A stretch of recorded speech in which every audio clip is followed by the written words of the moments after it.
안녕하세요. 안녕하십니까? 네, 이제 벌써 2기가 시작이 되었네요. 네, 2기가 시작이 되었습니다. 네. 2기의 총 제목이 무엇인가요? 암시, 형상, 상징. 네, 성경 예언을 연구하는 방법이죠. 네. 그래서 성경 예언을 연구하는데 성경에는 암시, 또 형상, 상징이 있다는 것입니다. 그래서 이런 총 주제를 가지고서 오늘 첫 번째 시간입니다.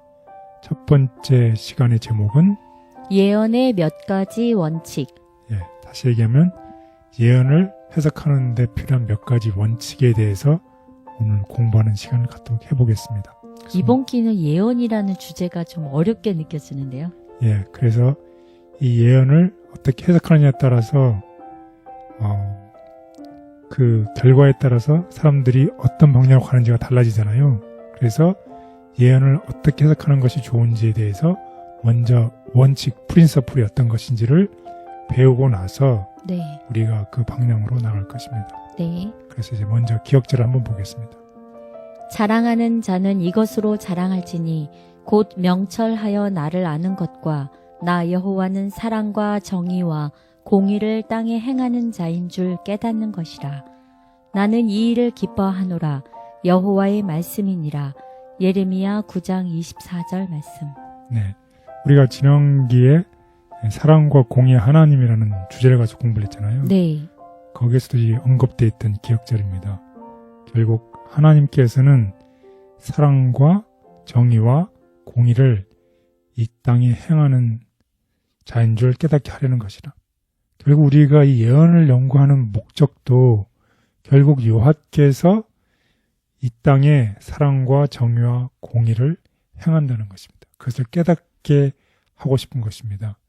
이러한 총 이 파운데이션을 가지고서, 프린시플을 가지고서 우리가 이제 예언을 공부할 때도 하나님께서는 결국 우리가 사는 이 세상이, 이 땅이 정의스럽고 공의를 또한 하나님의 사랑을 행하는 자를 깨닫게 하기 위해서 하는 것이라는 총 이 전체적인 맥락을 가지고서 공부를 하면 좋겠습니다.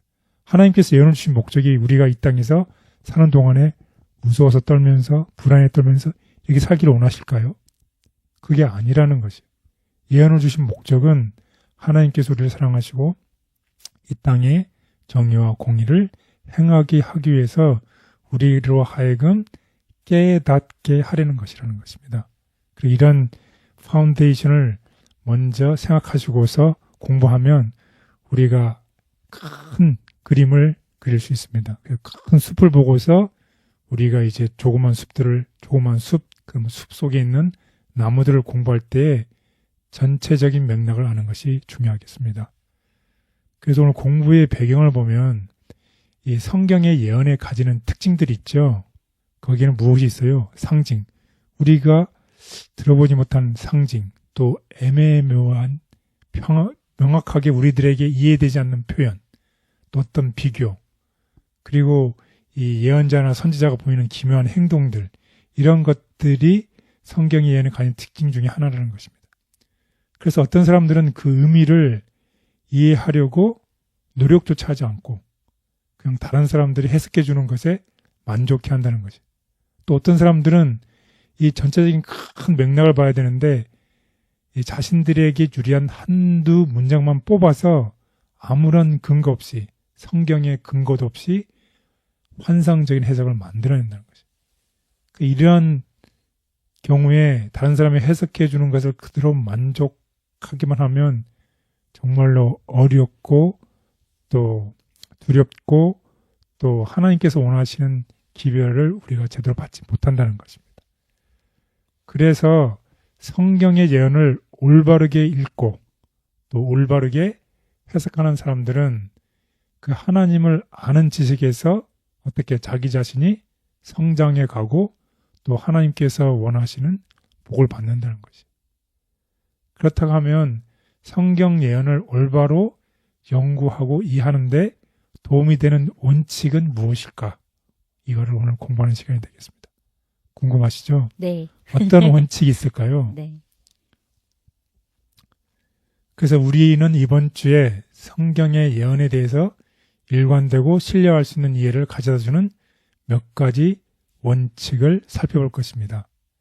그래서 예언을 바르게 이해하기 위해서는 먼저 성경을 내 생각에다가 끼워 맞추기 위해서 자기 생각이 유리한 몇 절의 성경절을 가져오는 것이 아니라 나의 생각, 나의 주관, 나의 모든 것을 버리고 하나님의 말씀을 겸손한 마음으로 받는 것입니다. 그리고 성경이 성경을 설명하도록 연구하라는 것입니다. 사람이 그 뜻을 해석하는 게 아니라 성경이 성경을 연구하고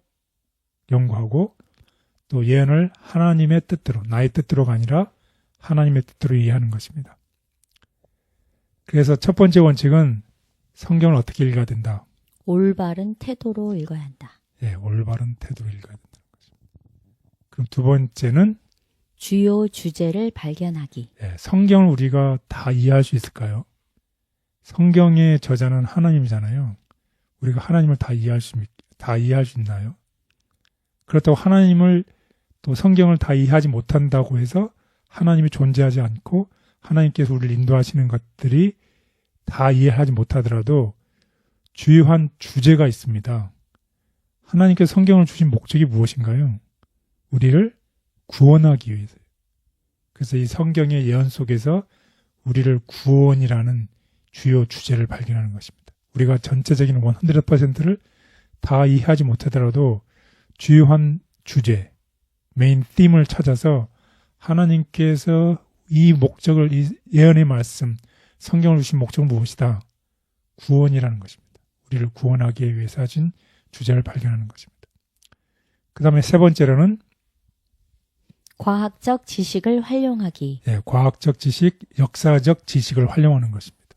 성경에 있는 내용들을 보면서 이 세상에서 일어났던, 과거에 일어났던 역사를 살펴본다든지 성경에 일어났던 일들을 통해서 과학적으로 또 고고학적으로 일어났던 일들을 컴페어링, 비교하면서 베리피케이션, 검증해 나가는 것입니다.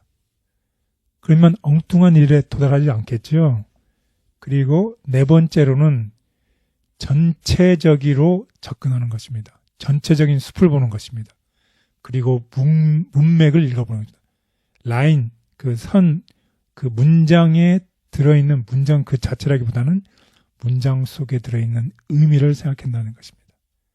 그리고 다섯째는 무엇인가요? 상징의 의미 이해하기. 예, 성경에는 예언들인데 예언에는 무엇이 있다는 것이에요? 상징이 있다는 것이에요. 그 상징의 의미를 이해하는 것입니다. 오늘 이 5가지 원칙을 우리 공부하는 시간이 되겠습니다. 그래서 첫 번째 날의 타이틀은 읽는 자는 깨달을지어다. 예, 읽는 자는 깨달을지어다. 어떻게 읽어야지 깨달을까요? 올바르게 읽어야 되겠죠. 네. 올바르게 바른 마음을 가지고 성령의 도우심을 구하면서 내 자신을 버리고 하나님의 뜻을 구하면서 읽을 때 그 읽는 자는 어떻게 할 것이다? 깨달을지어다. 예, 깨닫게 된다는 것입니다. 그리고 두 번째 날은 하나님은 우리가 당신을 알기 원하신다. 예, 하나님은 우리를 구원하기를 원하세요. 하나님은 우리를 사랑하신다는 것을 알기를 원하신다는 전제하에 읽어야 됩니다.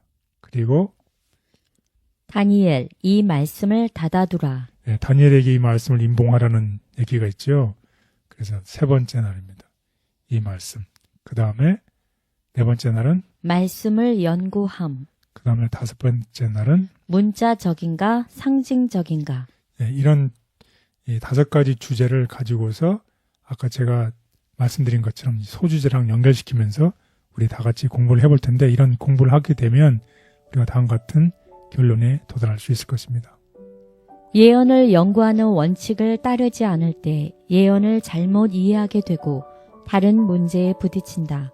하나님의 진리 앞에 굴복하고 겸손한 자세를 가질 때 우리는 성경을 바르게 읽을 수 있다. 성경이 성경을 설명하도록 연구할 때 맥락 없이 성경을 사용하는 오류에 빠지지 않는다. 재림교회는 이 원칙을 통해 태동했다. 하나님은 우리가 예언을 잘 이해할 수 있도록 이끄시며 이를 통해 구원의 계획을 더 잘 알게 하신다. 예언들이 이루어질 시대가 가까이 이르고 있다. 과거의 교사들은 다니엘과 요한계시록은 인봉된 책이라고 선언해 왔으며 백성들은 이 책들로부터 돌아섰다.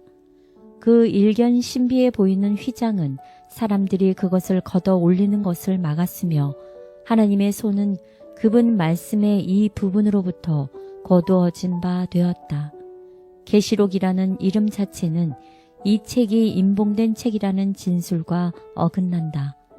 계시는 어떤 중요한 것이 나타내어진 바 된 것을 의미한다. 이 책의 진리들은 이 말세에 사는 이들에게 증거되었다. 우리는 휘장이 거쳐진 신령한 사물의 성소 안에 서 있다. 우리는 바깥에 서 있지 말아야 한다.